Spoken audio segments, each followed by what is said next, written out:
السلام علیکم۔ آج جمعہ ہے دسمبر کی 3 تاریخ۔ پاکستان میں اس وقت شام کے 7، بھارت میں 7:30 اور یہاں ہمارے اسٹوڈیوز کی گھڑیوں میں صبح کے 9 بج رہے ہیں۔ وائس آف امریکہ واشنگٹن کی اردو سروس سے میں ہوں خالد حمید، خبروں کے ایک بلیٹن کے ساتھ۔ امریکہ کے صدر جو بائیڈن نے جمعرات کو بیرونی ممالک سے آنے والے تمام مسافروں کے لیے کووڈ-19 کے ٹیسٹ کرانے کی نئی پابندی اور دوسرے ممالک کو عالمی وبا سے نمٹنے کے لیے ویکسین کی فراہمی کا اعلان کیا۔ نیشنل انسٹی ٹیوٹ آف ہیلتھ میں خطاب میں صدر نے موسم سرما کے دوران کووڈ-19 کے متعلق منصوبوں کے بارے میں بتایا۔ صدر بائیڈن نے کورونا وائرس سے نمٹنے کی تدابیر کا اعلان ایک ایسے وقت میں کیا ہے جب وائرس کی جنوبی افریقہ میں دریافت ہونے والی نئی قسم اومیکرون نے دنیا کے لیے عالمی وبا سے نبرد آزما ہونے کی راہ میں ایک اور چیلنج لا کھڑا کیا ہے۔ وائٹ ہاؤس کے مطابق بیرونی دنیا سے امریکہ آنے والے تمام مسافروں کو اپنی روانگی سے ایک دن قبل کرائے گئے کووڈ-19 ٹیسٹ کا منفی نتیجہ پیش کرنا ہوگا۔ وائٹ ہاؤس کے مطابق بائیڈن انتظامیہ اگلے 100 روز میں ویکسین کی 200 ملین خوراکیں دوسرے ممالک کو مہیا کرے گی۔ امریکہ کے اندر آگاہی کی مہم کے ذریعے لوگوں کی حوصلہ افزائی کی جائے گی کہ وہ بوسٹر شاٹس لگوائیں۔ انتظامیہ کا ارادہ ہے کہ صحت کی انشورنس رکھنے والے تمام لوگوں کو گھروں پر وائرس ٹیسٹ کرنے کی کٹس مہیا کی جائیں گی۔ ایسوسی ایٹڈ پریس نے اطلاع دی ہے کہ نیو یارک میں صحت کے حکام نے متعدد لوگوں میں اومیکرون ویرینٹ پائے جانے کی اطلاع دی ہے، جبکہ ریاست منیسوٹا میں بھی اومیکرون سے ایک شخص کے متاثر ہونے کی اطلاعات ہیں۔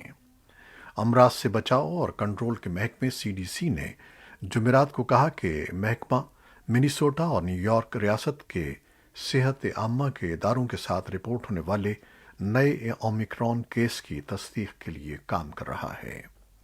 اسی دوران برطانیہ کی دواساز کمپنی گلیکسو اسمتھ کلائن نے دعویٰ کیا ہے کہ لیبارٹری کے ابتدائی تجربات سے ظاہر ہوا ہے کہ اس کی بنائی گئی کووڈ-19 اینٹی باڈی اومیکرون قسم کے خلاف مؤثر ہے۔ امریکہ اور کئی یورپی ممالک کے علاوہ بھارت اور جاپان میں بھی اومیکرون وائرس کے کیسز رپورٹ کیے گئے ہیں۔ طالبان کے سپریم کمانڈر ہبت اللہ خان نے خواتین کے حقوق کے حوالے سے خصوصی فرمان جاری کرتے ہوئے بالغ خواتین کے نکاح کے وقت ان کی رضامندی کو ضروری قرار دیا ہے۔ حکم میں کہا گیا ہے کہ عورت کوئی جائیداد نہیں ہے اور کوئی اسے کسی امن معاہدے یا کوئی دشمنی ختم کرنے کے بدلے میں کسی کو حوالے نہیں کر سکتا۔